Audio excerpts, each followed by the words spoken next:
आज मी तुम्हाला अशी गावाकडची सकाळ दाखवणार आहे, जी कदाचित शहराकडच्या लोकांना अनुभवायला मिळत नाही. खरं तर गावाकडचं वातावरण खूप मस्त असतं आणि आपल्या व्हिडिओत त्याच गोष्टी दाखवण्याचा प्रयत्न केलाय मी. तर हे जे गावाकडे राहिलेले आहेत त्यांच्यासाठी ही गोष्ट अपवाद आहे. पण जे पुण्या मुंबईला कायमचे राहिलेले आहेत, त्यांनी गावाकडची सकाळ पाहिलेली नाही. कोंबड्याचं आरडणं असेल, चुलीवरचं पाणी तापवलेलं असेल. आपण प्रत्येक वेळेस म्हणतो की चुलीवरचं खायचंय, चुलीवरच्या गोष्टी, गावाकडच्या गोष्टीत आनंद असतो. ती काय गोष्ट असती ती आजच्या व्हिडिओमध्ये तुम्हाला पाहायला भेटणार आहे. तर जास्त वेळ न घालवता मी तुम्हाला डायरेक्ट गावाकडच्या सकाळी, आमच्या गावातली सकाळ कशी असते, मी ते दाखवण्याचा प्रयत्न करतो. तर चलो.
तर मित्रांनो, आपण आज व्हिडिओ काढला, गावाकडची सकाळ तुम्हाला दाखवली.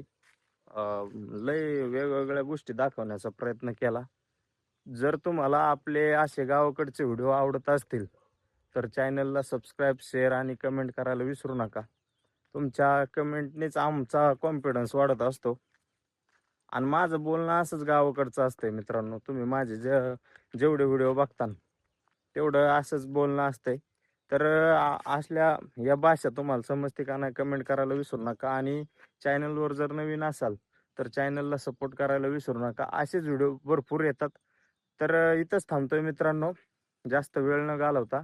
तर भेटू आता पुढच्या व्हिडिओमध्ये. त्याच्या अगोदर चॅनलला सबस्क्राईब करायला विसरू नका आणि व्हिडिओ नक्की सांगा कसा झालाय. तर जय हिंद, जय महाराष्ट्र मित्रांनो. बाय.